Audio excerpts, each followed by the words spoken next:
escuchan todos bien? ¿Todas? ¿Sí se me escucha? Que está mi gato gritando como... Sí, se escucha. ¿Te escuchas? Espero que no interrumpa tanto porque me desespera. Bueno, no voy a poner mi cámara porque mi internet está malísimo, como siempre. Y me voy a ir un poco lento porque, bueno, por lo regular leo y a veces hago algunas anotaciones. Ay, rayos, denme un segundo, creo que mejor la voy a encerrar porque sí me va a volver loca.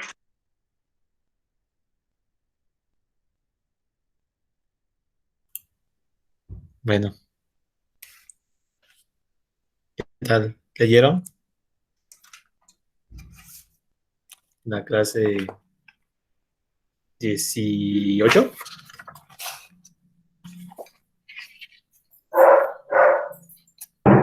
Ok, les decía, me voy a ir un poquito despacio porque luego hago anotaciones y trabajo sobre las anotaciones. O a veces subrayo y voy sobre eso, pero en esta ocasión hice bastantes apuntes. Entonces, la clase de hoy se llama El deseo, la vida y la muerte. Y bueno, Lacan introduce la clase diciendo que va a abordar el problema que hay entre las relaciones de la noción freudiana del instinto de muerte y de la insistencia significativa de la que nos habla el mismo Lacan. Bueno, nos dice, empieza diciendo que cualquier cosa no es cualquier cosa, ¿no? Se diga lo que se diga, siempre será riguroso para quien sepa oírlo. Y bueno, comienza con esto porque nos habla de, por ejemplo, cómo se ha entendido algunas cosas de manera literal, ¿no? Por ejemplo, aquí va a hablar del deseo y habla de, Freud decía que el deseo era deseo sexual, entonces él lo decía a modo de metáfora y parece que por ahí lo entendieron como literal, cosa que también pasó con algunos de los conceptos o de la teoría de la que trabajó Lacan. Se me ocurre como la mujer no existe de Lacan, ¿no? Y que fue tomado como, es que Lacan es un machista, misógino, cosas así, cuando, bueno, Lacan pues, nos hablaba de esta posición de la mujer como un objeto de intercambio, pero en el orden simbólico, de un orden simbólico al que estamos sometidos, ¿no? Pero entonces, por eso empieza diciendo esto, ¿no? Que cualquier cosa que se diga no es cualquier cosa, ¿no? Y va a tener un sentido para quien sepa oírlo de manera rigurosa. Entonces, bueno, nos habla del deseo del que habla Freud, ¿no? Freud aparece esta palabra de deseo en sus 3 ensayos de 1915 y Freud pone al deseo como el centro de toda enfermedad mental, ¿no? Y para hablar de deseo, Freud tiene que recurrir a la libido y, bueno, menciona la libido como una unidad que unifica las estructuras de las fases de su teoría sexual, ¿no? Las fases sexuales, ahorita voy a tocar un poquito más esa parte. Y bueno, el líbido lo toma como si fuera una unidad de medida cuantitativa. Esto lo entiendo como si se tratara de un proceso y la libido es la que se encarga como de hacer una equivalencia o que haya como cierta coherencia en los efectos cualitativos. Los efectos cualitativos, ¿cuáles serían? Serían pues los estados, los cambios de estados, ¿no? Y estos cambios pueden darse cuando, por ejemplo, esta unidad de líbido no puede descargarse totalmente, ¿no? Cuando no alcanza una expansión normal o suele esparcirse y lo que hace que se desborde, ¿no? Lo entiendo como si fuera un recipiente en el que pasa una serie de procesos, ¿no? Que tal vez así es como lo pensaba Freud. Entonces, a veces se dan ciertos cambios, ¿no? O estados cuando hay desbordamientos que se convierte en lo que serían las regresiones, las fijaciones, ¿no? La sublimación, etcétera, ¿no? Ok, bueno, Freud postula, o bueno, la experiencia freudiana, no digamos que nada más Freud, sino su teoría o cómo fue entendida, postula un mundo del deseo, como un mundo de deseo que está previo a toda la experiencia, a todas las apariencias, a todas las esencias, no como Lacan, que tal vez la propuesta de Lacan va un poquito más como a que y la de Edelstein, por ejemplo, ¿no? Que el lenguaje está previo a todo. Entonces, bueno, para Freud había un mundo de deseo, ¿no? Y no era un mundo del ser, ¿no? No es como el deseo del ser, sino, no, el deseo en sí. Y para hablar de este mundo del deseo, Freud trabaja lo que es la relación de objeto y para allá va con lo que decía de las, como fases de la sexualidad, ¿no? Nos habla de un modelo en el que el sujeto se tiene que adaptar a los objetos y habla de la evolución de la libido, de los estadios, el estadio pregenital, el estadio genital, de cómo se da una maduración de la libido y esta da una estructura perfecta de los objetos, ¿no? Entonces, pero Lacan se cuestiona si realmente eh, la libido puede depender de cierta madurez del estadio genital. Entonces, bueno, para Freud, el estadio genital hace que la libido genere un objeto nuevo y esto da una estructura diferente y da un tipo de existencia distinta del objeto. Y esto llega a la madurez, a la plenitud, y esa es como una postura un tanto biologicista, ¿no? Y bueno, posterior nos habla sobre la perspectiva clásica en la que les decía, ¿no? Hay como un sujeto y un objeto y hay cierta coaptación, menciona, ¿no? Como cierta unión, y es como el hombre se relaciona con su mundo. Entonces, el sujeto tiene que adecuarse a la cosa, pero aquí ya está como hablando de un ser a ser, ¿no? De una relación subjetiva entre seres. Entonces, Freud nos menciona, no como definición del deseo, sino como para clarificar qué es el deseo, que es una relación de ser a falta. Y esta falta va, bueno, más allá, ¿no? Entonces, la libido se encarga digamos, como de potencializar el conflicto que hay como por la falta y es lo que como que impulsa la acción humana. Bueno, de ahí, pues, Freud nos habla un poco, bueno, Lacan, retomando a Freud, de cómo el inconsciente o este plano del reconocimiento de los objetos puede ser engañoso o engaña al ser. Entonces, la libido se encarga de crear estados del objeto, pero los objetos nunca son eso, ¿no? Nunca son lo que creemos que es. Y creo que en este sentido, bueno, no sé si yo lo entendí raro, pero siento que Lacan sí está un poco en esa postura, pero no como lo toma Freud, porque para Freud se tiene que dar esta maduración genital de la libido a fuerzas para que puedan haber cierta creación de objetos, ¿no? Y para Lacan no sería así, no sería que tenga que haber una evolución, una etapa. Sí, ¿quién levantó la mano? ¿Marta?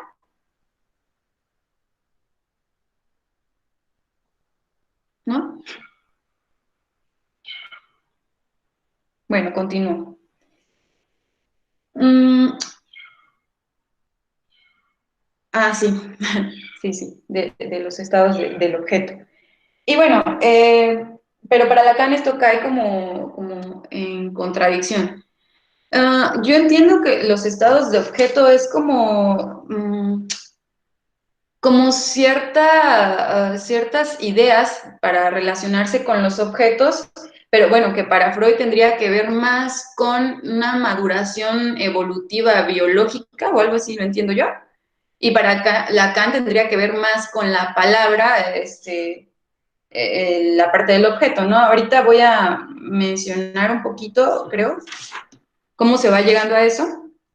Porque creo que esta clase, bueno, al menos esta primera parte está bastante filosófica cuando menciona mucho lo del ser y relación ser a ser y no ser, y entonces la verdad sí se me complicó un poco. No sé si alguien quiera comentar algo respecto a lo que preguntó Marta.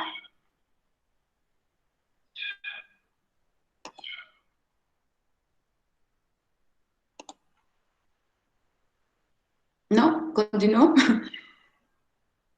Bueno, seguiré ya si ahorita voy clarificando mis ideas, pues, o si alguien tiene algo, pues ya lo comentan. Pueden interrumpirme, no hay problema. Y bueno, entonces para Freud también el deseo es como la función central o la fuente que anima toda la experiencia del ser humano, ¿no? Pero este es un deseo de nada, por eso les digo, está como rara esta clase, está como, bueno, esta primera parte se me hizo como filosófica, extraña. Y habla de un deseo de nada, de algo que no puede ser nombrado. Entonces, el ser existe en función de esa falta, de esa falta, y el deseo, pues, es algo que, como creo que en algunos momentos hemos mencionado, pues, coloquialmente, un deseo es algo que no se tiene, ¿no? Entonces, esto es lo que impulsa el conflicto o la acción del hombre, ¿no? Entonces se busca un más allá, pero este más allá, en este más allá no es nada, no hay nada, ¿no? Y creo que esto es lo que, pienso que esta es más la postura de Lacan, cuando dice que se busca un más allá, que no es nada, ¿no? Y bueno, hace aquí Lacan una crítica como a esta teoría clásica donde pues dicen que el ser consciente de sí, bueno, que puede alcanzar su deseo, que a lo mejor que ponen al centro como la experiencia, ¿no? Y todo esto. Pero bueno, ¿no? Y aquí se sigue hablando de una falta de ser, y esto es lo que, esta falta de ser hace que uno se pueda percatar de que al ser le falta algo, ¿no? Sí está como un poco extraño, bueno, esta parte se me hizo un poco rara, ¿no? Y también hace como, siento que hace una crítica aquí como al cogito ergo sum, ¿no? Porque igual, ¿no? Como basándose en lo que dice la teoría clásica de yo soy aquel que sabe que soy, ¿no? Como suena como el pienso, luego existo. Pero bueno, Lacan dice, quizás sabe qué es, pero no sabe nada, absolutamente nada de lo que es, ¿no? Entonces, bueno, y pues, ok, bueno, esto que aporta Freud sobre el deseo es como que menciona lo de la revolución copernicana, pero es más como, incluso lo dice, ¿no? Como es como más una revolución a nivel filosófico, ¿no? Y ajá, igual vuelvo a retomar, bueno, los modernos pues hablaban de esta propiedad de la conciencia, de la existencia del hombre, su estructura propia, ¿no? Como de su estructura del deseo, como si el deseo fuera propio del hombre, ¿no? Y cosa que, por ejemplo, Lacan dice, no, el deseo es el deseo del otro, ¿no? No es como el deseo del hombre, del ser, ¿no? Que era lo que mencionaban los modernos. Entonces, bueno, de ahí nos empieza a mencionar un poquito más del deseo sexual, pero el deseo sexual, bueno, podría entrar como en esta parte de los ciclos biológicos, porque hasta podría decirse que hasta los animales, ¿no? Tienen como esa característica. Eh, Sin embargo, era como este deseo sexual a nivel metafórico, no tanto literal. Y por ahí Lacan dice, los analistas todo le creen a Freud tal como lo dijo y eso es, y hablan de que el deseo es el deseo sexual, pero ni siquiera comprenden lo que Freud quiso decir con eso, ¿no? Y bueno, entonces, Lacan nos menciona que el sujeto está ahí, es un sujeto deseante, pero el deseo es previo a toda conceptualización. Como lo que les decía, no es como que el deseo sea propio o sea de uno mismo, ¿no? Y bueno, como igual les había mencionado, pues como la libido es como este impulso o lo que anima el conflicto, la búsqueda del deseo, de la satisfacción del deseo, pero bueno, Lacan dice que no fue Freud el primero en aportar esto o en descubrir que la libido es como determinante, ¿no? Aristóteles ya había hablado un poquito de eso cuando él habla de las histéricas. Aristóteles menciona que en las mujeres el útero era como un animalito y que cuando no comía, pues se retorcía con fuerzas y se revelaba y cosas así, ¿no? Pero pues dirá Lacan, Aristóteles no contaba con que con hablarle al animalito o con el discurso se curara o cambiara o hubiera por ahí algún movimiento. Bueno, posterior nos habla del deseo, del sueño, pero bueno, de cómo Freud decía, ¿no? Que el deseo del sueño, igual que el síntoma, también era un deseo sexual. Pero bueno, Freud pues, también se queda como con esta idea y creo que por eso es entendido de ese modo, literal, ¿no? De que todos sus casos tenían que ver con un deseo sexual, ¿no? Todos sus casos, ¿no? Es que siempre como esta idea, tiene que ver con su deseo sexual hacia su padre, hacia su madre, ¿no? Y Lacan dice, bueno, es que también hay otros ejemplos, puede haber alguna alucinación de necesidades o otro tipo de deseos, no precisamente todo tiene que ser como deseo sexual. Y bueno, Lacan nos dice que el deseo, incluso el que no está elaborado, va más allá de la coaptación de la necesidad, que incluso hasta el deseo que puede ser como el más simple o más, el deseo más fácil de satisfacer, también suele ser problemático. Entonces, el deseo es otra cosa, no es lo que aparenta ser, no es como lo que en primer momento creemos que es o pensamos que con cierta cosa se va a satisfacer. Y esto yo lo pienso en el sentido de que por eso nunca se deja como de desear, por ejemplo, ¿no? Como, bueno, deseo comerme unos tacos, ¿no? Pero no es como que sí, me los como y a lo mejor hay como cierta satisfacción parcial, pero el sujeto siempre está deseando y siempre desea, a lo mejor al rato ya no quiero tacos, al rato quiero un pastel, pero después vuelvo a querer tacos. Y no hay como cierto límite en el que el deseo tenga un final, ¿no? Entonces, bueno, algunos de los analistas, bueno, seguidores de Freud, creen que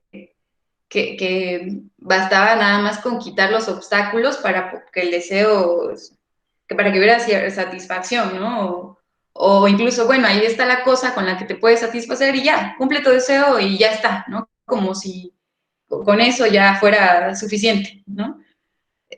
Y por eso a veces se caen en intervenciones como el decirle al analizante, pues ahí está el objeto, ¿no? Ahí, y se hacen ese tipo de interpretaciones. Y con esto voy para el lado de la resistencia, ¿no? Entonces se hace como, pues bueno, que usted no se da cuenta y a veces la persona ya se dio cuenta, ¿no? Ya sabe qué tiene, las personas, bueno, los analizantes llegan ya con su síntoma, con su lista de características, bueno, es que mi pareja me maltrata, pero ya sé que está mal y ya sé que me maltrata. Entonces, bien fácil tal vez interpretarle y decirle, pues déjelo y ya, ¿no? Como si fuera algo muy fácil y la cosa no opera de ese modo.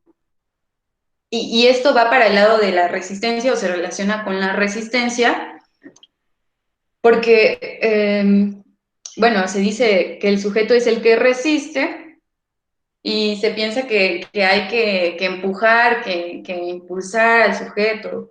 Como si, aquí hasta lo entiendo como si fuera, como si nosotros quisiéramos ocupar el lugar de la libido, en cierto sentido positivo en el que hay que impulsar al sujeto para llevarlo a cierto lado, insistirle. Y bueno, hay una insistencia del lado del sujeto que sufre, por eso es que a pesar de que ya se dio cuenta, que ya vio que algo está mal, que no se siente bien en donde está, hay cierta insistencia que le hace que se quede ahí o que continúe con cierta conducta, con ciertas ideas. Entonces, hay algo que insiste, pero eso es del lado del analizante y a veces el analista se pone en ese mismo plano, ¿no? A insistirle y aquí Lacan dice de manera necia, ¿no? Que insistir de que vea, de que salga de ahí de donde está, que deje de hacer, o que haga esto para que le vaya bien o para que ya no sufra. Y ahí es cuando se provoca la resistencia, cuando se insiste, cuando creo que hasta se cae en cierta exigencia con el sujeto y cuando el analizante no toma alguna interpretación o alguna intervención, decimos, ah, es que se resiste, es que él no se quiere curar, es que no me está haciendo caso y por eso él es el que resiste. Y incluso puede haber cierta presión en este tipo de intervenciones. Entonces, Lacan nos dice, por parte del sujeto no hay resistencia. La utilizamos los analistas a veces para tratar de entender qué es lo que pasa. Entonces suponemos que hay resistencia porque no entiendo por qué mi paciente que ya lleva un montón de sesiones no se cura o que por qué siempre habla de lo mismo y digo, ay, es que se resiste porque no quiere hablar de otra cosa, siempre está con lo mismo y no hace nada, ¿no? Entonces es como, siento que eh, se cae como en esto de la resistencia para justificar que a lo mejor el sujeto va a su tiempo, no al tiempo del analista. Entonces, bueno, Lacan menciona que igual para entender un poquito la resistencia podríamos tomarlo como si fuera un proceso en el que hay un punto cero. Entonces, la resistencia empieza a partir del momento en el que de este punto cero se intenta hacer avanzar al sujeto. Entonces, bueno, la resistencia como tal es el estado actual de interpretación del sujeto. El sujeto va a hablar del punto en el que se encuentra, va a interpretar desde el punto en el que está. Y eso no, al decir el punto en el que está, no quiere decir que siempre va a hablar nada más de su presente, ¿no? Puede hablar de su pasado, del futuro, de un montón de cosas, pero el sujeto habla del punto en el que está. Y este es un punto ideal, pero es abstracto, ¿no? Por eso decíamos, no, por eso les decía, no es como que hablar del momento en el que es, del punto en el que está, tenga que hablar nada más de lo que le pasó ayer o del presente. Y bueno, entonces no se trata de que los analistas hagamos avanzar al sujeto o empujarlo a que avance, sino más bien se trata de saber si está avanzando o no, pero no que nosotros lo hagamos avanzar. Es más, el sujeto no tiene como esa tendencia a avanzar, ¿no? Entonces, por poco que hable o que a lo mejor digamos, no, eso que dijo ni tiene relevancia o no tiene valor, el sujeto está hablando de su interpretación en ese punto en el que se encuentra.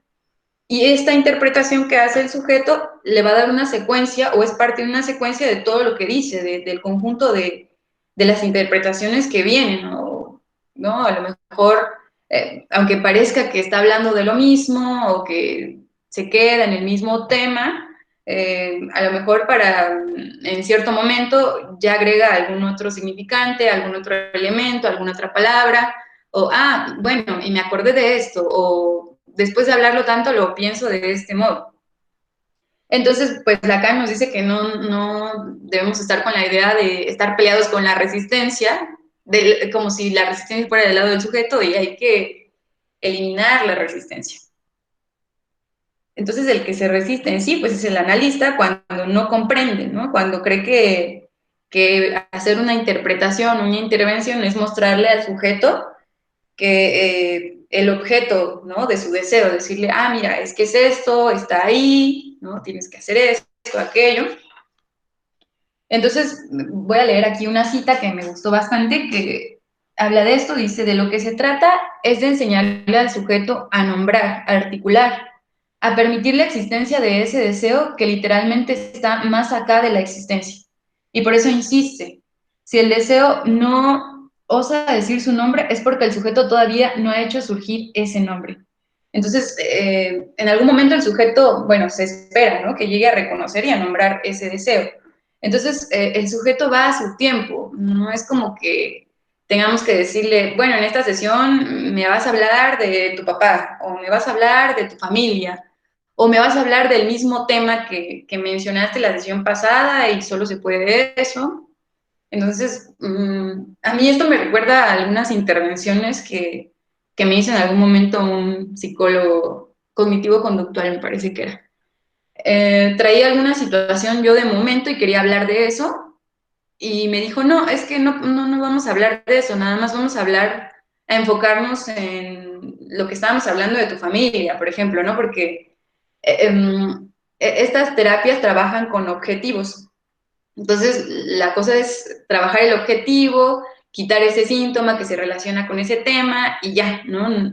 Entonces, yo me sentí como muy extraña, que me había pasado algo muy fuerte en esos días, creo, y yo quería hablarlo, y me dijo que no, ¿no? Como no se puede. Entonces, en el análisis es distinto, ¿no? Por eso dejamos que el sujeto hable, se hable lo que se le venga a la mente, y no imponemos, no imponemos, tampoco se le dice, es que esto lo tienes que trabajar en 3 sesiones, en una sesión, en 2 sesiones, como si se hace en otros enfoques de terapia psicológica. Y bueno, entonces cuando el sujeto llega a reconocer y nombra su deseo, al nombrarlo el sujeto es capaz de crear y hace surgir una nueva presencia en el mundo, digamos como que se mueve en el discurso o en la cadena de significantes se agrega otro significante, ¿no? Después de esto, Lacan nos habla del complejo de Edipo, nos dice de un más allá del Edipo, y nos dice que el Edipo no solo es bueno, nos habla del mito en sí, de Edipo, que el mito no se queda en un mito, sino llega a tener una existencia en todas partes, porque el Edipo, bueno, dice como que está en cada uno de nosotros, ¿no? No nos importa si Edipo existió o no existió, ¿no? En la realidad, ¿no? Sino existe por el hecho de que es nombrado, de que se habla de él, ¿no? Y aquí creo que es otra cita donde dice, el hecho de que una cosa exista realmente o no tiene poca importancia, ya que toda existencia, creo que es una cita parafraseada, ya que toda existencia posee algo de improbable, ¿no? Esto también tiene que ver mucho con lo que pasa en el análisis, o al menos el que trabajamos, que no nos importa si lo que está diciendo el analizante pasó en la realidad o se lo está inventando o lo vio en la tele y lo está contando como si fuera propio o si el sueño que está narrando es tal cual como lo está diciendo, no nos interesa, ¿no? Y también creo que esto es como algo que dificulta, por ejemplo, cuando se trabaja con niños o con adolescentes, porque el niño o el adolescente llega contando su discurso, su historia, lo que le pasó, y los papás luego llegan como, ¿y no le contó que hizo esto? O no fue así como lo dijo, es que se lo está inventando, es que no es cierto, es que las cosas pasaron así, ¿no? Entonces, ahí como que, no sé, es un poco complicado. Y también creo que por eso no es como tan viable trabajar con personas que estén muy relacionadas o que sean muy cercanas, como por ejemplo una pareja, ¿no? Que a lo mejor llega uno contando su versión no, pues es que me pegó. Y llega la otra persona y dice, bueno, es que yo no le pegué, es que ella me pegó primero y le tuve que pegar, ¿no? Entonces, ahí, pues puede haber cierta dificultad al trabajar con personas cercanas, por eso creo que no es muy recomendable. Y porque también creo que pues trabajamos con el tiempo del inconsciente, ¿no? Con el tiempo que creemos, ¿no? Que es, ¿no? Por ejemplo, como cuando hablan de un duelo, que dicen, es que tiene que ser, tiene que vivirse en tantos meses, y si pasa del año ya es patológico, por ejemplo, ¿no? Me pasa que atiendo a 2 personas y sus parejas de estas personas van a análisis, ¿no? Entonces, a estas 2 personas que atiendo me dicen, no, es que mi pareja va a análisis para que mejore la relación, para que ya estemos bien, pero no se apura y no supera sus procesos y yo ya quiero que termine su análisis o que se apure, es que no le echa ganas. Por ejemplo, ¿no? Me pasa que una se queja mucho y dice que su pareja y ella tienen problemas porque su pareja toma.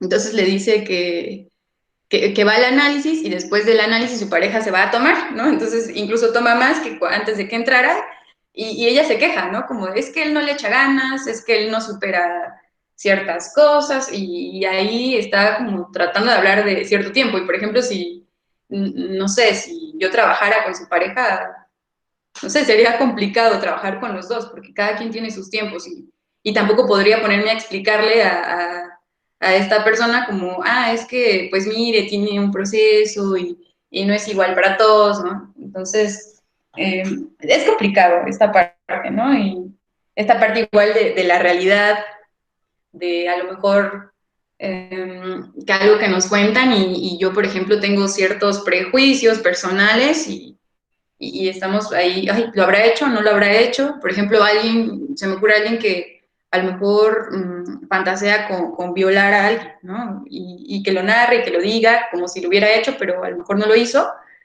Entonces, ahí se tiene que tomar como verdad. Creo que en algún momento ya lo habíamos mencionado, que se toma como verdad lo que el analizante trae.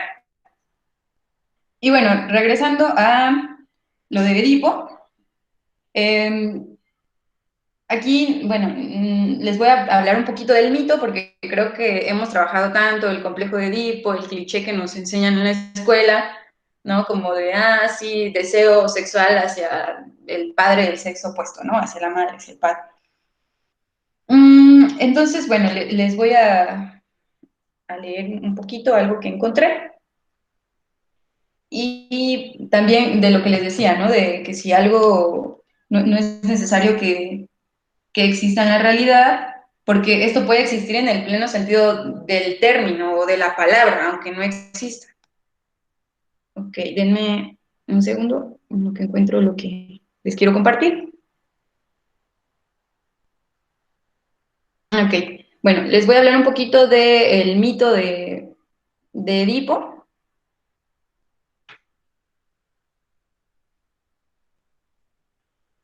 Ay, ok, bueno, Edipo, el mito de Edipo fue escrito por Sófocles y Edipo, pues, era hijo de Layo y de Yocasta, y ellos eran rey y reina de Tebas. Entonces, bueno, un oráculo les advirtió a Layo que Layo iba a ser asesinado por su hijo. Entonces, Layo intenta como escapar de esta predicción del oráculo, entonces lo que hace es atar de los pies a su hijo recién nacido y lo abandona en una montaña para que él se muera y lo deja ahí solo.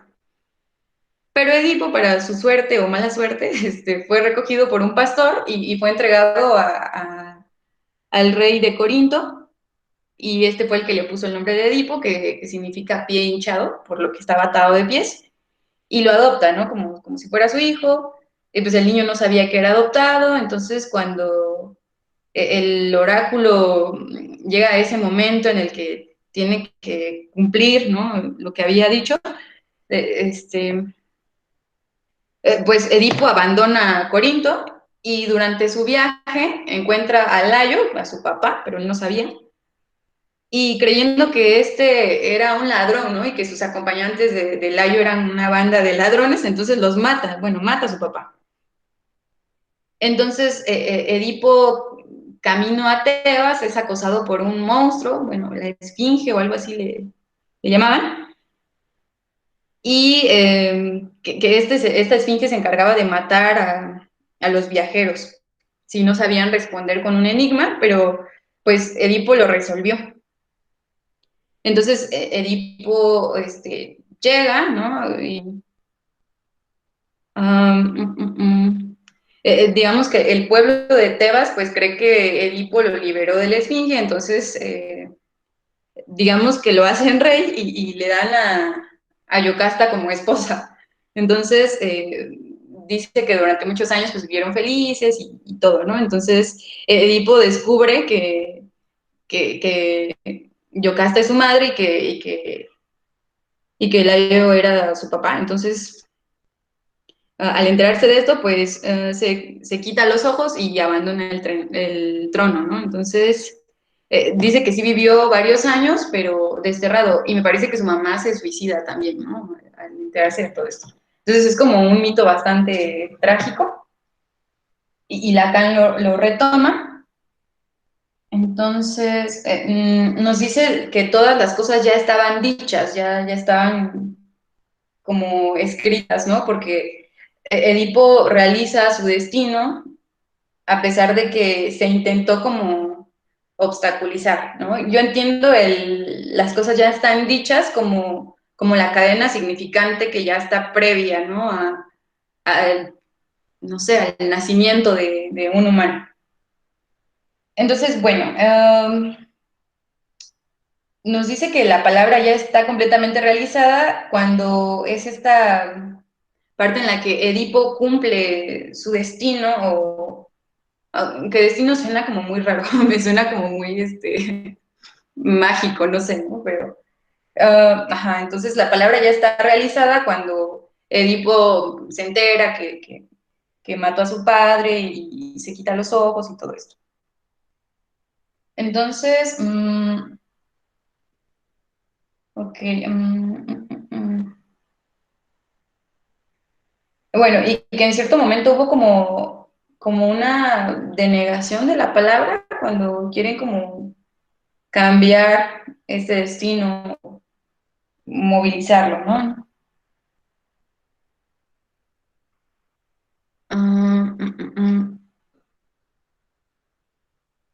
Ok. Después nos pone de ejemplo un cuento de Edgar Poe, de la historia del señor Valdemar, que él estando en un estado de hipnotismo, nos habla como que este señor fue como hipnotizado cuando estaba en el final de su vida, cuando se estaba muriendo. Entonces el hipnotista le dice a este señor que si, por ejemplo, quiere ser un héroe de la humanidad, pues que nada más se lo diga y lo va a hacer, ¿no? Y en este estado, este señor tiene como una vida más aceptable, más tranquila, hasta que se despierta, ¿no? Y se da cuenta que está en el final de su vida, ya moribundo y todo eso. Entonces, vuelve a mencionar a Edipo, que Edipo cuando se encuentra desterrado, cuando el pueblo igual ya no lo quiere, porque el pueblo también se entera y pues de que estuvo en una relación incestuosa y que mató a su padre, entonces Edipo queda como un desecho, como un residuo, ¿no? Entonces ahí hay como una conjunción entre lo que es la vida y la muerte. Digamos que estaba como viviendo al mismo tiempo que está muerto, porque su vida ya no tenía sentido, porque él había sido olvidado, porque se había desfigurado la cara y estaba viviendo así. Y esto del Edipo lo toma Lacan para hablar un poquito de la muerte, no tanto como lo que se ha trabajado, que el complejo de Edipo, ¿no? Y siempre lo mismo de eso, ¿no? Bueno, mm, mm.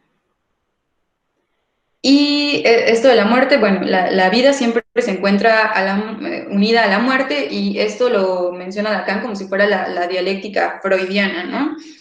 Que algo se produce, que insiste en la vida y es lo que le da un sentido, un orden, ¿no? Y entonces es que surge algo, ¿no? Un orden que surge. Bueno, pareciera, dice Lacan, que la teoría de Freud intenta explicarlo todo, intenta explicar la muerte, la libido, ¿no? El, el principio de placer, este retorno al equilibrio del que les hablaba hace un momento, la relación de objeto, los instintos del yo, las necesidades y todo eso, ¿no? Um, de ahí nos habla de la agresividad, que la agresividad, aquí creo que es la postura de Freud, ¿no? Que lo atribuye como a cierta identificación. No, me equivoco, creo que, ajá.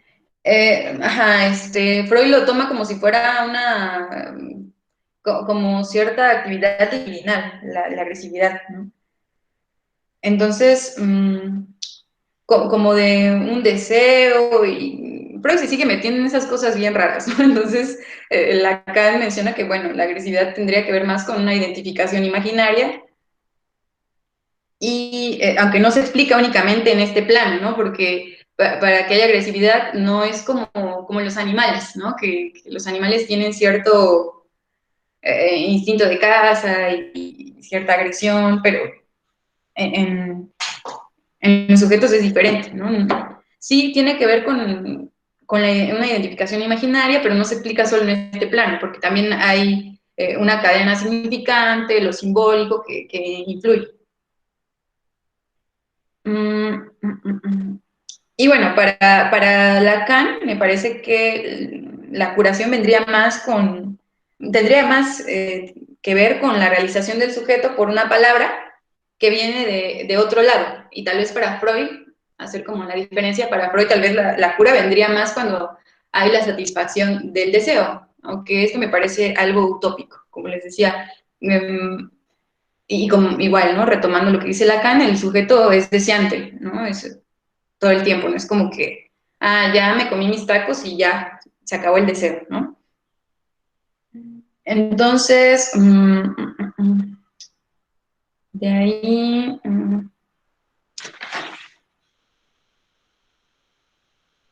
de que la vida sueña solo en morir, pero creo que esto es por una intervención que hace alguien.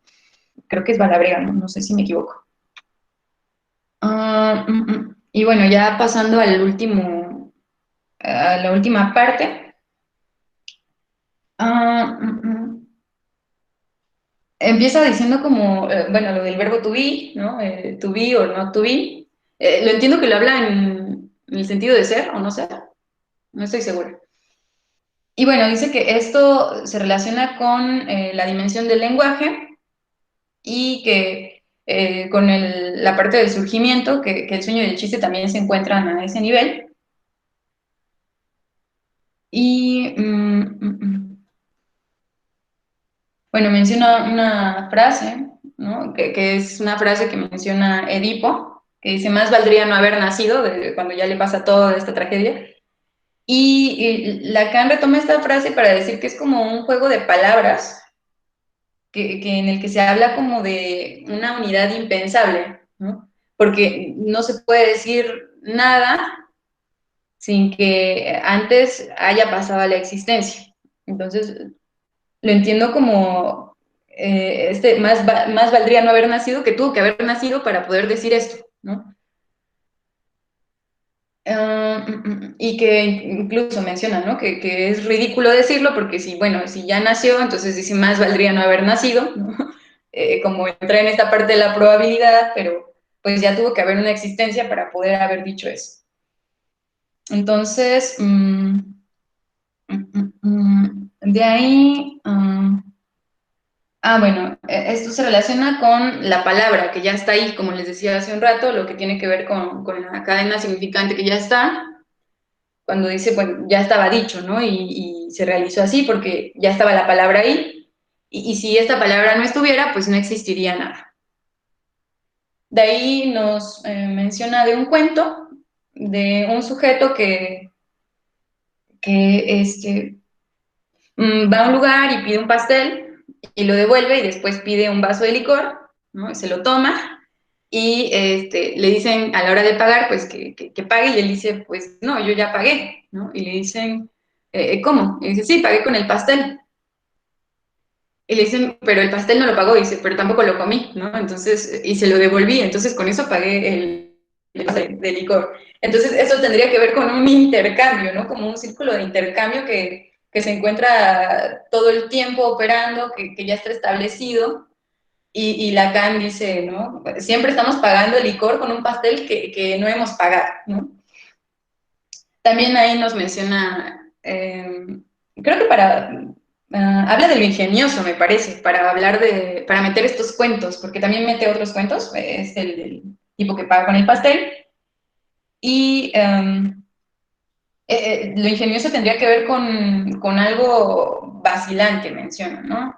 Y con lo que le decía de la palabra que ya está ahí, que si no estuviera no existiría nada. Entonces eso sería como lo ingenioso y por eso menciona el cuento del pastel y también menciona otro cuento, ¿no? Como dice de los cuentos de los casamenteros, ¿no? Que Lacan lo toma todo esto como a modo de risa o lo cuenta como si fuera algo divertido, aunque creo que para que divierta, no sé, está un poco complejo por el modo en el que menciona las cosas. Y bueno, en estos cuentos, pues dice que, por ejemplo, alguien se queja de, lo están casando con una mujer y dice, no, pero esta tiene una madre insoportable. Y le dicen, pues bueno, pero no se va a casar con la madre. Pero no es joven ni es bonita, pero le va a ser fiel, ¿no? O sea, porque no es joven ni es bonita. Entonces, y así sucesivamente, ¿no? Entonces, el casamentero dice que casa en otro plano, ¿no? ¿Eh? ¿Qué dice? Ok. Entonces, él casa en otro plano, no en el plano de la realidad, ¿no? Porque, bueno, el casamentero casa en el plano del compromiso y el amor. Y es pagado para que engañe, digamos, como a esta realidad, porque creo que sería muy fácil, y esto lo relaciono con el primer, como la primera parte del deseo en el que hay que satisfacer el deseo y el objeto sexual está ahí para satisfacerse, pues todo sería muy fácil. Creo que incluso si todo fuera así, ni siquiera habría necesidad de analistas, de psicólogos, de chamanes y todas esas cosas, ¿no? Porque sería como muy sencillo, ¿no? Y no sería complejo. Entonces, bueno, mm, mm, otra cita parafraseada que dice, hay un empalme de la palabra a nivel de su aparición, ¿no? Y emergencia, y eso es lo que produce la manifestación del deseo. El deseo surge en el momento de encarnarse en una palabra, surge con el simbolismo y se une a los números de signos, ¿no?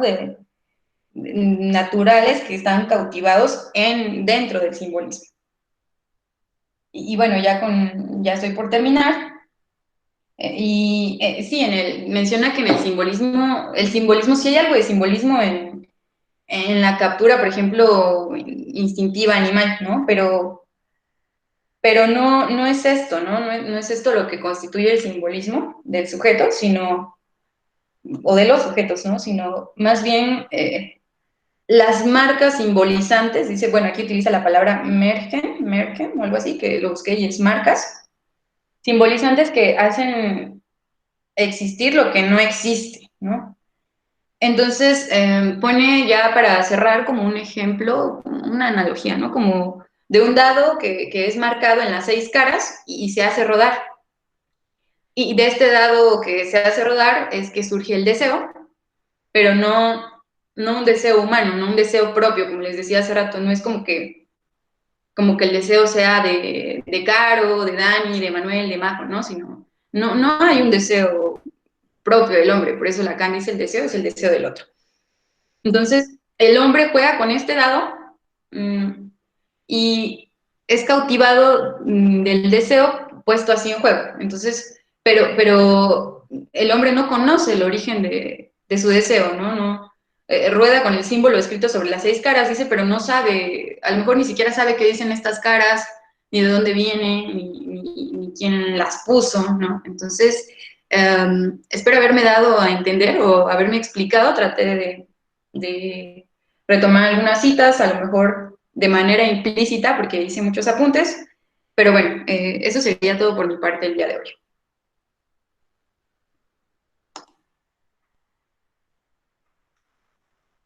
Bien, ¿existen algunas preguntas, comentarios que quieran decir?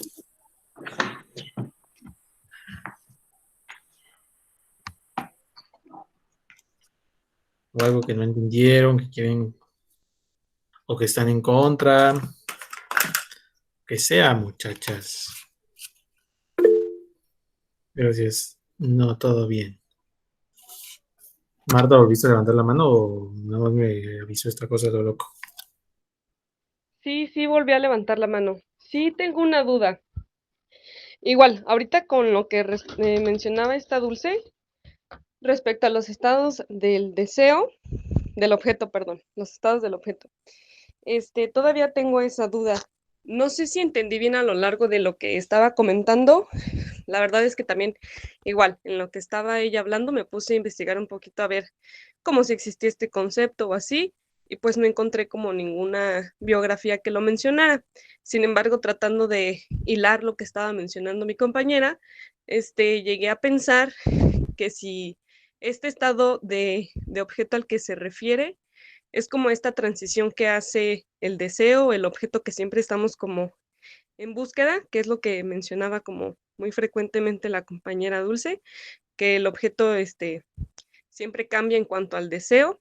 Entonces, no sé si a esto se refiera con estado del deseo, esta transición que hace de que al principio estamos como muy insistentes, ponemos como toda nuestra energía en alcanzar como este deseo que decía, por ejemplo, en su ejemplo de los tacos, pues de estar buscando en dónde, si están buenos, tal vez, si no, ya que se cumple este estado de objeto, ya se pasa como a una satisfacción por haber cumplido y posterior ya se pasa como a la búsqueda de otro objeto.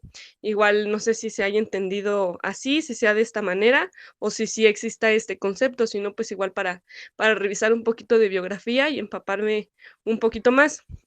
Igual, hablando de esto, también se me vino a la frase, a la cabeza, perdón, una frase como muy común de Lacan, que pues era lo de la frase que tal vez conozcan, de la de somos seres deseantes destinados a la incompletud y eso es lo que nos hace caminar. Entonces, por eso igual también como que traté de hilarlo también con lo que mencionaba sobre los estados de objeto. Entonces, no sé, ahí cómo sea esa información.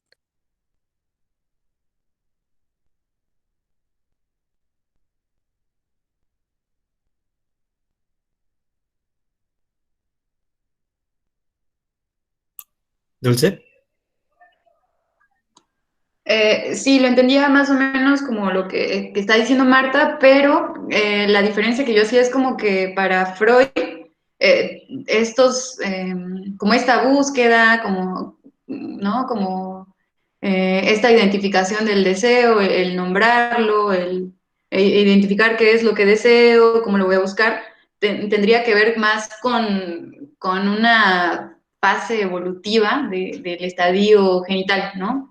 Y que es lo que perfecciona esa búsqueda y esa satisfacción del deseo. Así es como lo entendí, y que en Lacan va por otro lado, que tal vez sí, mm, pero no como cierto proceso tan estructurado en el que es paso uno, paso dos, y que dependa de en qué fase de desarrollo me encuentro. Creo que eso podría aportar.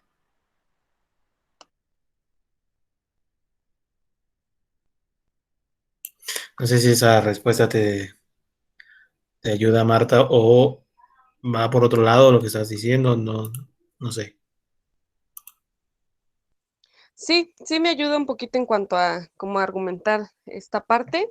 Sin embargo, pues igual sería también tratar de buscar un poquito como más de información en cuanto al objeto. Definitivamente creo que es un concepto como muy complejo, entonces revisar diferentes perspectivas y a lo mejor ya argumentarlo de manera como más amplia. Pero sí, entiendo que no puede ser como un paso uno, un paso dos, un paso tres, eso sí, como que me queda muy claro, creo que ninguna parte de la psicología podría ser así, al igual que, pues como en las matemáticas, ¿no? De x más x es igual a x, creo que sería una fórmula muy extraña, pero sí, sería un poquito más de esa parte, investigarlo, como argumentarlo un poquito más, pero sí, sí aporta a esta argumentación.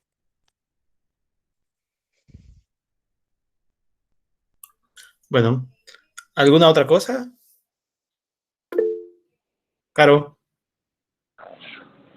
Yo tenía un comentario con respecto a lo que mencionó Dulce acerca de lo que comentó acerca del duelo. Se me hizo bastante interesante porque hace poco estuve escuchando a bueno, no sé qué es realmente, no sé si hay estudiado para empezar, pero estaba haciendo un análisis acerca de lo que es el duelo y se basa mucho en esta teoría psicoanalítica de la falta.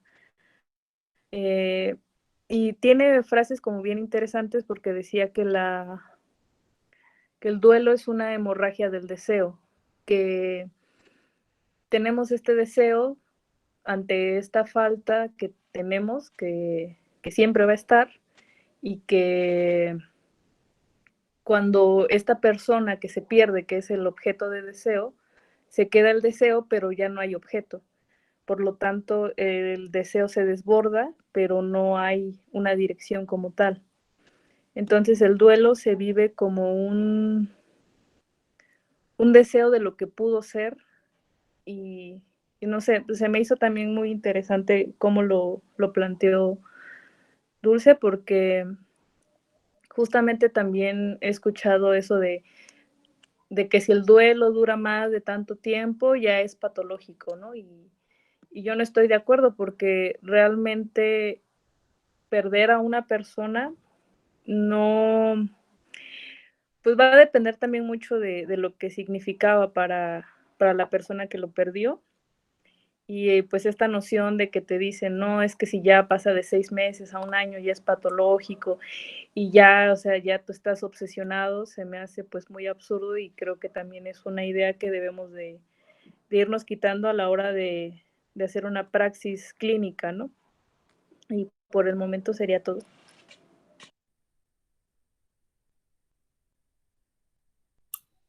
Gracias, Caro. Creo que muy buenos argumentos y no sé si vaya alguien a opinar, no sé si Dulce vaya a decir algo.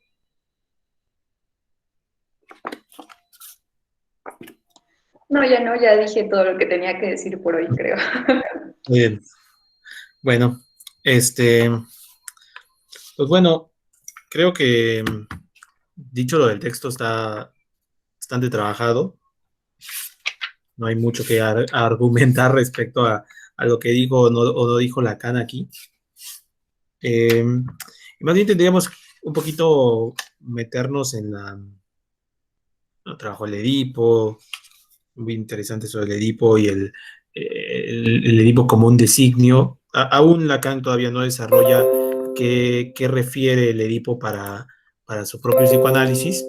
Hay una diferencia muy marcada entre el complejo de Edipo de Lacan, que no es un complejo de Edipo como tal, sino es un significante que ordena y que después le va a llamar nombre del padre unos años después de donde estamos, a lo mejor unos 3 o 4 años después de donde estamos, le va a llamar nombre del padre. Si no es que en la siguiente clase ya aparece, pero la verdad lo dudo. Ahorita no me está brincando a la memoria el espacio donde aparece el nombre del padre por primera vez. Pero si ya vieron, si ya abrieron su texto, la clase que sigue es la introducción del gran otro. O sea, es la primera vez que Lacan va a hablar del otro con mayúscula. No aparece, ya leí la clase. Ok, no aparece. Pero es la primera vez que habla del otro con mayúscula. Y que el otro con mayúscula permite a Lacan pensar el Edipo desde otro espacio muy diferente al que lo piensa Freud, ¿no? Freud lo piensa tal como lo relató Dulce hace un momento, como un mito universal para todos, en el que hay una mala lectura, tal como lo dice aquí Lacan, hay una mala lectura en la que se piensa que el complejo de Edipo es cuando un niño se enamora de su madre y odia a su padre y entra en una rivalidad y entra en una confrontación. Tiene algo de eso, sí, no vamos a decir que es enteramente falso, tiene algo de eso, pero Freud no está yendo solamente hacia el enamoramiento del hijo hacia la madre, sino está yendo a la constitución de la agresividad, como la agresividad es innata al cuerpo, eso es lo que piensa Freud. Lacan no piensa eso, ¿eh? Apenas, solamente para estar argumentando algunas cosas, porque el texto ya está un poquito trabajado y de hecho ya no sé de dónde agarrarle, voy a trabajar desde otro aspecto. De hecho, apenas estaba viendo a un psicoanalista poblano, no sé si lo conocen, es algo famoso, se llama Antonio Bello Quirós. Y Antonio Bello, en algún momento tuvimos algunas discusiones, sobre todo cuando yo estaba en SLEP, pero Antonio Bello decía ahí algo como que había algo arraigado al humano. Esta no es una idea freudiana, esta es una idea de Schopenhauer. Hay algo arraigado al humano, por dentro del humano, a suerte de que esto que está por dentro del humano es la pulsión de muerte, como lo decía en la clase pasada, bueno, no la clase pasada, hace 2 clases, y que por eso esta clase se llama el deseo, la vida y la muerte, porque está en ese lugar, en ese encuentro de la muerte, esto que es innato, agresivo, violento y hace que los sujetos existan, ¿no? Entonces él dice, bueno, nosotros tenemos algo muy agresivo y por eso se equivoca la psicología, se equivoca la criminología, se equivoca la sociología, se equivoca todo el mundo menos el psicoanálisis. Eso es lo único que entendí. El psicoanálisis no tiene derecho a equivocarse. O sea, nosotros explicamos todo. El problema de la interterritorialidad, ¿no? Diferente de la extraterritorialidad, donde el psicoanálisis buscaría un punto de enlace, esa es la propuesta lacaniana, con otras ciencias como la física, la matemática, la antropología, la sociología, la criminología, la filosofía, antifilosofía, epistemología, etcétera. El problema de esta situación es que dices, es que todos están equivocados. Todo el mundo piensa como Rousseau, me acuerdo que esa fue estoy casi citando a Toño, como Rousseau, que nosotros somos humanos buenos, venimos al mundo y somos pervertidos. O sea, alguien nos pervierte. La idea de él es que hay algo innato en el hombre y en la mujer, que es la pulsión de muerte, y entonces la pulsión de muerte desde que naces te lleva a violentar, a matar al otro o a matarte a ti. Te escucho, Caro. Bueno, cuando comentaste también lo de Diego y cuando tuvo este debate con este coach, él hizo esta pregunta, ¿no? ¿Tú crees que un niño que vive en Siria, creo que le preguntó, ¿sería bueno o sería malo? Y el coach le contestó, sería bueno. Y él pues le repuso, no, porque sería como sus condiciones materiales lo permiten, y ya estaría citando a Marx, ¿no?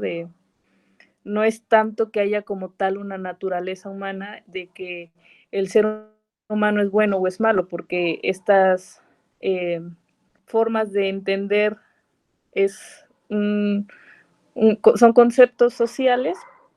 Eso no significa que no sean válidos, pero no hay como tal una naturaleza buena o mala en el ser humano de estos instintos, ¿no? Y creo que se pone como este instinto de violencia y agresividad se toma desde pues algo biologicista, ¿no? De que los Claro. instintos como tal son violentos. Pues quién sabe, ¿no? Hay instintos que también son amorosos, como una leona que cuida a sus cachorros. Entonces creo que también es una idea errada de pensar como tal de el hombre es bueno o es malo, es agresivo o no es agresivo. Pues va a ser dependiendo de la situación y del contexto. Y a saber si si este ejemplo, contraejemplo que das con la leona, sea un instinto amoroso o solamente sea un instinto. Porque decir amoroso o no amoroso pertenecen a categorías de lenguaje. No digo a categorías sociales humanas, sino a categorías de lenguaje. Ya ven que ahorita ando con un problema yo de discutir con las personas que piensan con la posmodernidad, ¿no? Como que piensan que la realidad es un producto de la sociedad o de la cultura. Yo estoy pensando todo lo contrario, que la cultura es un producto del lenguaje, el amor como categoría es un producto del lenguaje y no tanto de una cultura o de una sociedad. En la cultura y en la sociedad toman sus cuerpos, su posición imaginaria. Esto es algo que Lacan también trabaja en esta clase, no así, pero así es espacio A. ¿Por qué? Porque al final de cuentas, si el león es macho, cuando cumple cierta edad, me parece que es 2 años, cuando es un adulto, cuando entra a su adultez, la manada lo abandona. Entonces, ahí se acaba el instinto amoroso y uno podría decir, bueno, entonces, ¿qué cosa es esa? ¿Es un instinto de odio o a qué apunta? Más bien, el hecho de que los animales estén regidos por el orden del signo y que también es del lenguaje, permite pensar esas articulaciones del instinto.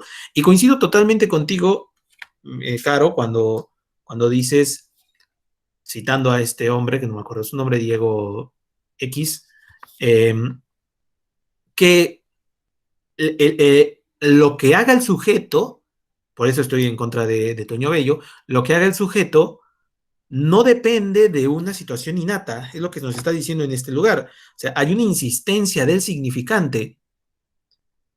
Me acordé que apenas, como estoy escribiendo el texto para el libro de Félix, eh, abrí la carta robada otra vez y leí el primer parágrafo. Y es curioso porque hace unos años yo no le entendía nada, ¿no?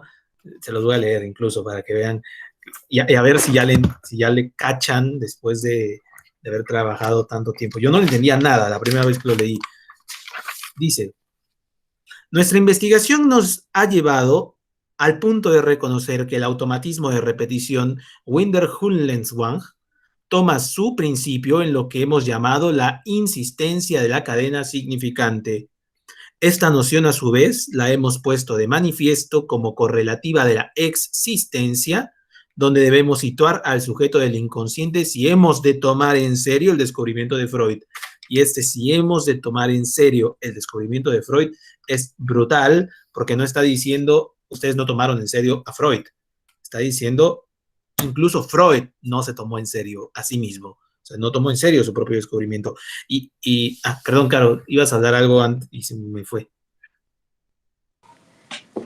Sí, pues más que nada, sí, es que también se me fue a mí la palabra, más que una categoría social, quería decir categoría de lenguaje, y de hecho, el mismo Diego en otro, no recuerdo si fue otro video que vi o en otro podcast, porque ese güey hace un chingo de podcast, que decía que había un estudio que lo estaba buscando pero no lo he encontrado, donde hacen comparaciones de cómo el lenguaje determina si una sociedad es agresiva o no agresiva, y sobre todo hacen comparación con, me parece, Medio Oriente, India y todo eso con, no sé, o sea, con otros tipos de lenguajes, ¿no? Y incluso no, a mí me suena lógico, como por ejemplo las veces que he escuchado que dicen que el ruso y el alemán es muy agresivo, ¿no? Y a diferencia de que del francés, que dicen, no, es que el francés es muy romántico y que el italiano es como muy apasionado, no sé, sí me suena lógico, pero igual creo que valdría la pena inmiscuirse más en eso para ver o comprobar esta hipótesis. Es interesante, solamente que ahí la cosa es que ya estamos en otros registros, ¿no? Cuando empezamos a hablar de la lengua, del idioma, ya estamos hablando de la posición imaginaria, ya no estamos hablando del contexto simbólico, ni del real, como lo hemos trabajado en otra clase, que empezamos a intentar ir hacia lo real, cosa que es muy difícil hacer, puesto que lo real no tiene una materia, no tiene una consistencia. Donde sí nos podríamos quedar igual es en pensar si estas condiciones materiales que hacen a alguien bueno o malo, entre comillas, están colocadas dentro del lenguaje. ¿Qué quiere decir lenguaje? Porque idioma, bueno, sí es cierto, podría ser que un mexicano pues hable diferente, tiene otro acento y por efecto tenga una conducta diferente, pero eso me parece más que va dentro del campo de lo imaginario.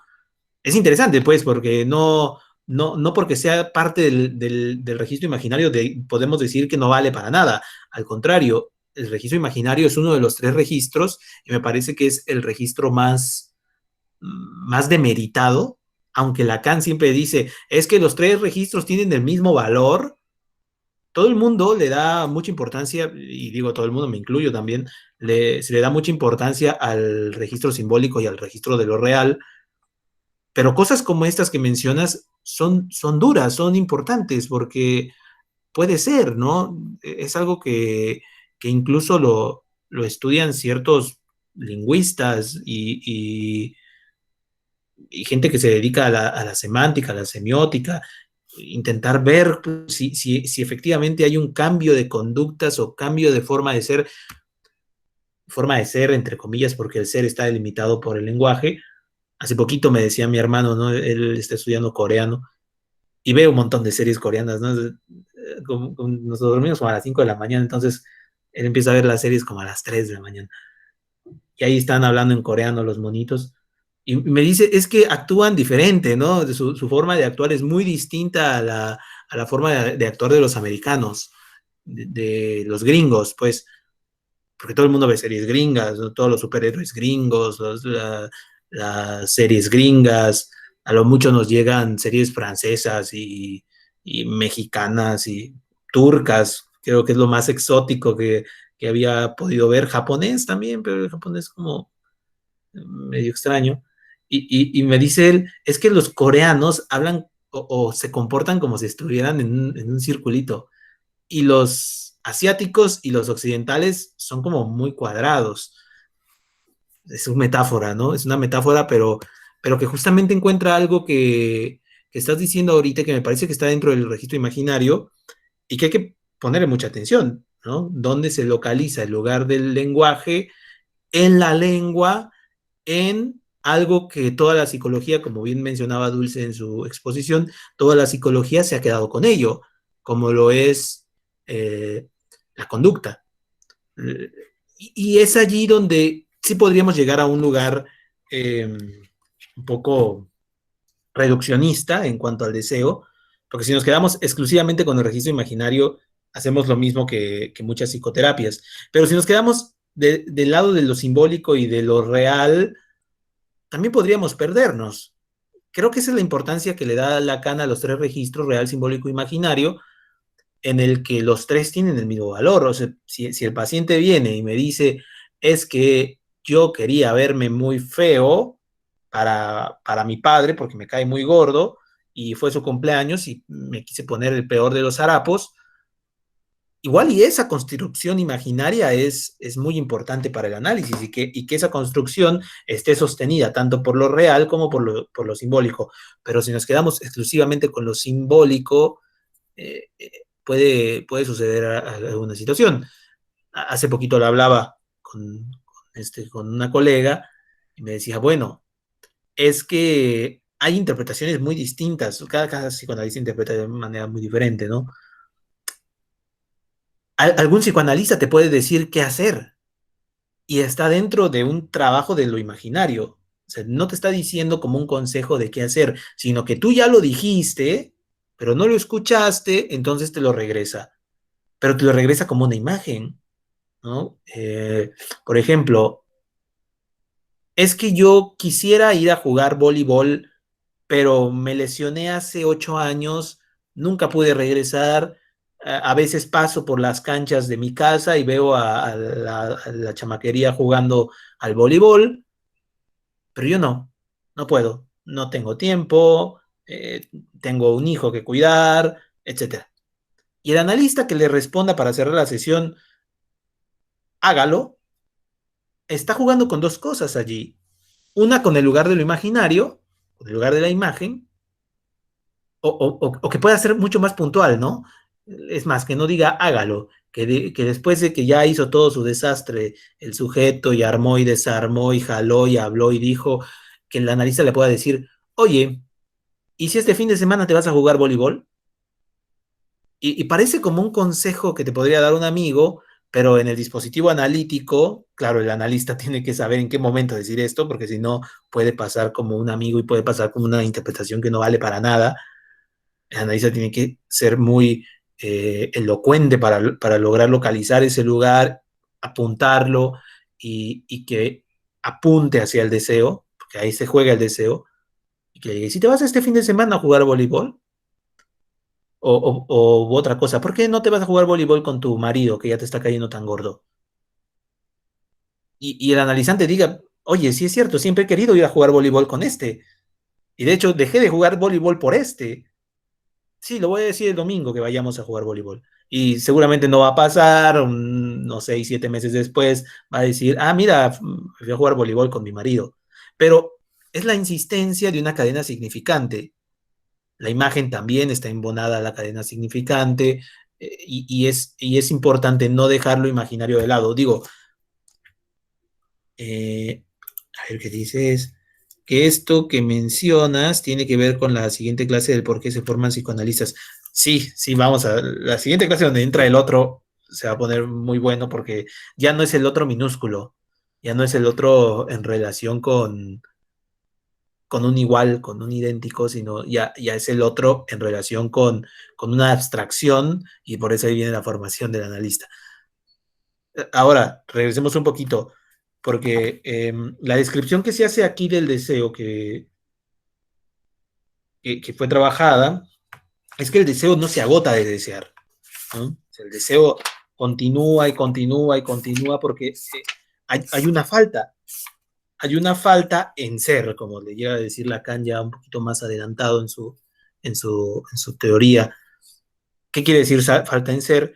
Que va en contra de las propuestas parmeninias y heraclitianas y aristotélicas y platónicas, porque ellos, a pesar de sus diferencias epistemológicas entre los dos, que ya lo veremos el próximo lunes con Bertier, que nos toca ver esta discusión entre Heráclito y Parménides, a pesar de que haya esta discusión, claro, con Bertier vamos a ver la parte epistemológica, la parte ontológica es otra. Hay esta discusión en que Heráclito piensa que el ser no puede ser movido, está por siempre, es universal, entonces hay una verdad categórica, y el ser está siempre, ¿no? Heráclito piensa otra cosa. Heráclito dice, bueno, es que el ser está en constante movimiento, pero al final de cuentas hay un ser. Algún sofista como Gorgias diría, no, es que el ser, es que no hay ser, es un no ser, pero al final de cuentas en su no ser hay un ser. Lacan me parece un poco más elocuente y encuentra una falta en ser, y esa falta en ser es lo que produce el deseo. Entonces, imagínense que es como una mandarina, puede ser muy gráfico, como una mandarina que nació sin gajos, sin 3 gajos. Entonces no tiene 3 gajos, y tú abres tu mandarina, te la vas a comer y encuentras 3 agujeros. Y digamos que eres un obsesivo, no importa la categoría aquí que le dé, pero nada más es para que me salga el ejemplo. Digamos que eres un obsesivo y tu nutrióloga te dijo, cómete una mandarina a las 6:30 de la tarde, una mandarina completa. Entonces abres tu mandarina y resulta que a la mandarina le faltan 3 gajos. ¿Qué haces? Ahí surge el deseo, porque hay una falta en este espacio. Estoy siendo súper gráfico para entender qué cosa es el deseo, porque es un concepto muy que Lacan ya lo había introducido en algunas clases anterior.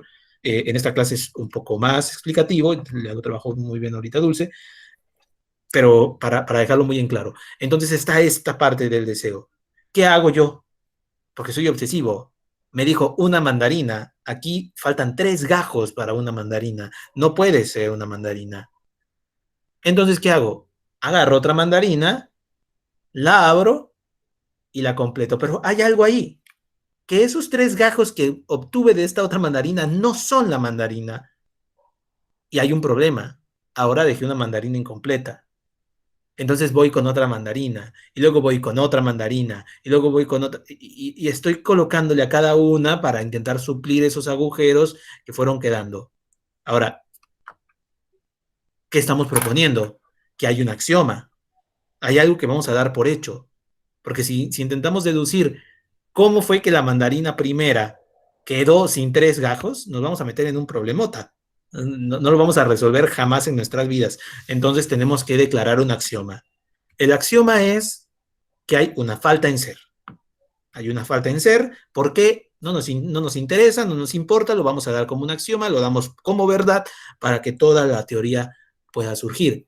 Porque si no, no tenemos manera de explicar el por qué el sujeto hoy quiere unos tacos, mañana quiere una pizza, pasado mañana quiere un pozole, y así se puede ir comiendo, comiendo, comiendo, comiendo, intentando suplir el hambre que tiene, ¿no? Entonces, esa es la falta en ser, y que nos lleva justamente al lugar del pago, porque me gustó mucho hace un rato como, la verdad es que esa parte no le presté mucha atención cuando leí yo el texto, y eso que es como la tercera vez que leo este seminario, No le presté mucha atención, no, creo que nunca le he prestado atención porque esas partes no vienen con subrayado. O sea, yo tengo mi libro todo subrayado y son como hojas en blanco donde viene lo del pastel. Y ahora que se empieza a trabajar desde este lugar del deseo, pues me gusta estar trabajando el deseo, podríamos empezar a cuestionarnos por qué se cobra en el análisis. ¿Por qué se cobra en el análisis? Si uno va al análisis y le paga 400, 500, 300, 200, 1000 pesos al analista, ¿le paga al analista porque él estudió psicoanálisis? ¿O le paga porque hay una causa de deseo? Porque posiblemente el analista tenga esos 3 gajos que le hacen falta a la naranja primaria, que me hicieron destapar 1 millón de naranjas, supliendo los agujeros. O sea, suplo una, agarro otra, ya le faltan 3, suplo, agarro otra, ya le faltan 3, suplo, y tengo mi 1 millón de mandarinas por acá. Se acabaron las mandarinas del mundo intentando satisfacer, y al final, ¿qué quedó? Una mandarina con 3 agujeros, ¿no? ¿Por qué se le paga al analista? ¿Tiene que ver con esto? Pues sí, porque el analista entonces tendría dentro de sus funciones simbólicas el intentar restituir el deseo, porque el analista completa la mandarina con gajos de mandarina y no con gajos de naranja o de limones. Sí, no, porque el analista no lo hace. Eso es lo interesante de la clase, porque Lacan tiene una propuesta muy interesante, muy, muy fuerte.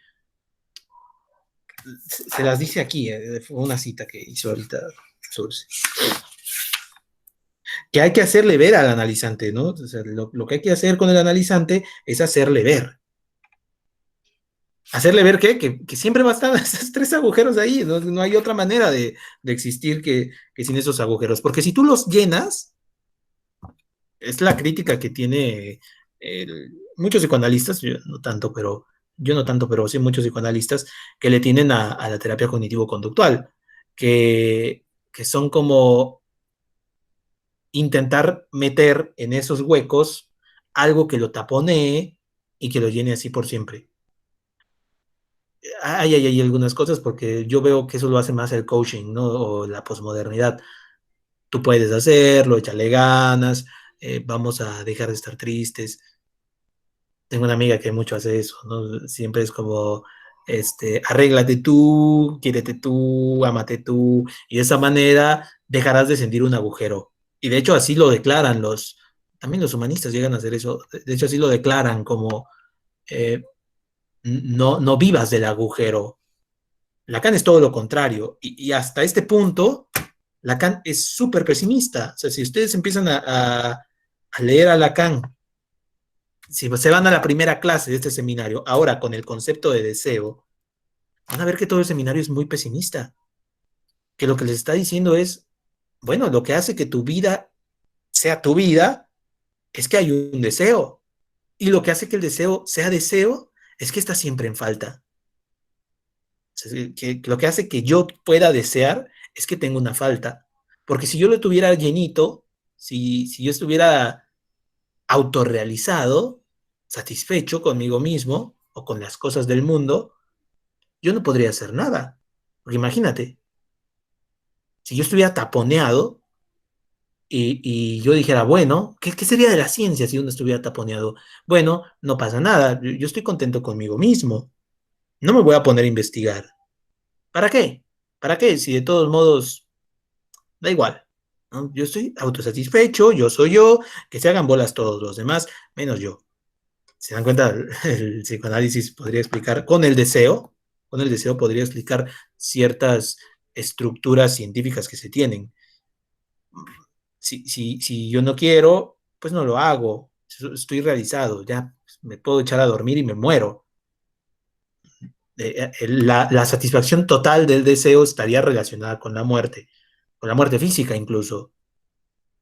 ¿Para qué? ¿Para qué más? Ya no hay más.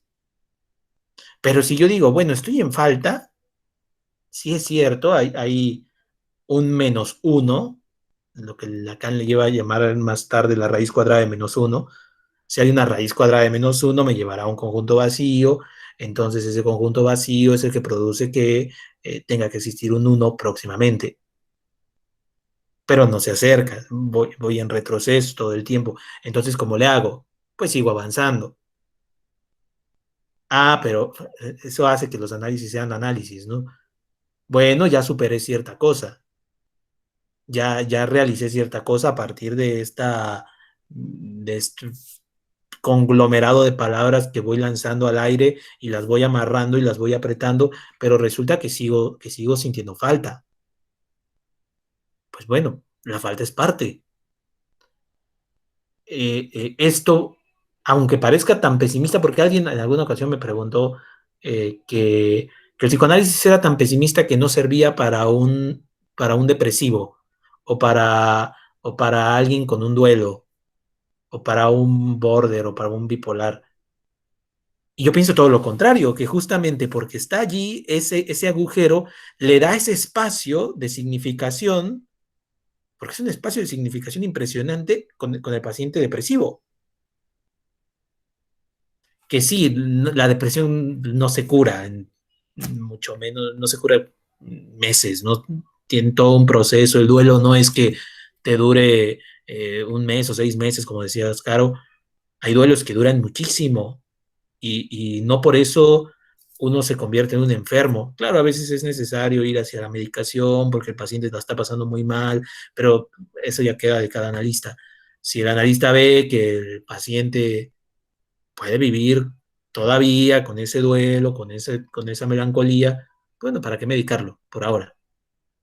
Pero un duelo puede durar mucho tiempo, 1 año, 2 años.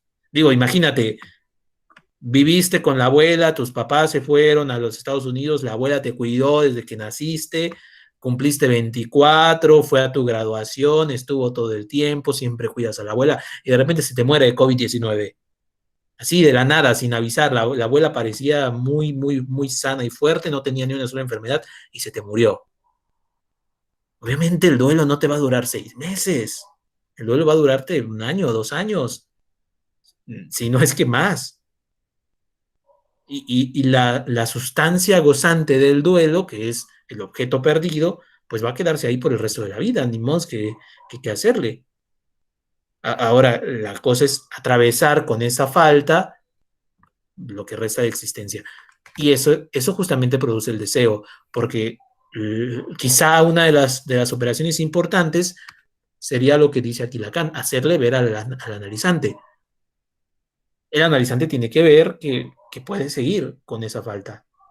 No que puede superar su falta, sino que puede seguir con la falta. Porque muchas veces pensamos en la superación, ¿no? Como supéralo, sobre todo cuando se trata de parejas. Uno piensa digo, yo no pienso así, creo que desde hace muchos años no lo pienso así, pero en el común denominador se escucha que la pareja es uno de los duelos más inofensivos, ¿no? Como bueno, al final es una pareja y hay un montón de gente en el mar, ¿no? Ve ahí con alguien y ahí va a llegar otro, igual o mejor, o peor, quién sabe. Pero no, yo creo que el duelo de la pareja es igual de potente que el duelo de una muerte, de alguien cercano, porque la pareja responde a un cierto vínculo que, que, que, que no es familiar, pero tiende hacia la familiaridad. O sea, no es que sea mi mamá, mi hermano, mi abuela, pero tiende a una familiaridad, ¿no? O sea, convivía con esta persona y de repente se fue, o me dejó, o se murió, o ya no quiso ser mi novia o mi novio. No sé, hay algo ahí de eso, que si el analista sabe hacerle ver al analizante, podrá vivir con ello y se genera el deseo, ¿no? Y esto hace que el sujeto siga deseando y que a lo mejor en algún momento el deseo está puesto en, bueno, lo quiero suplir y no está mal, ¿no? O sea, ¿por qué pensamos que está mal el querer hacer una suplencia? Ya si la suplencia es de por vida ya hay un problema ahí, ¿no? Pero en un primer momento puede estar bien. Ah, lo voy a suplir y luego el analizante se va a dar cuenta que suplirlo a lo mejor no le satisfago, no le satisficio. Y va a ir por otra persona o por otro tipo, o va a seguir viniendo análisis y va a seguirse dando cuenta. Me parece que más por ahí va el deseo y por eso el deseo Lacan lo pone entre la vida y la muerte. O sea, el deseo está en medio, porque viene la muerte y estás en la vida. Esa es la situación de cuando habla de Shakespeare, de Hamlet, to be or not to be, ¿no? Ahí está el juego del deseo, porque Hamlet era un obsesivo. Hamlet, bueno, yo digo que era obsesivo, hay unos que dicen que era un histérico, yo digo que era obsesivo. Hamlet se juega entre la vida y la muerte, porque está vengando a papá, pues, ya vieron el Rey León, es la misma historia, porque está vengando a papá, porque lo corren del reino, porque regresa, cobra venganza, pero sabe que eso es malo y luego se vuelve un problema. Está entre la vida y la muerte, pero eso produce su deseo, que al final, por ejemplo, en el Rey León, él se queda con el reino, ¿no? Bueno, no sé si hay alguna pregunta de esto antes de que siga monologueando.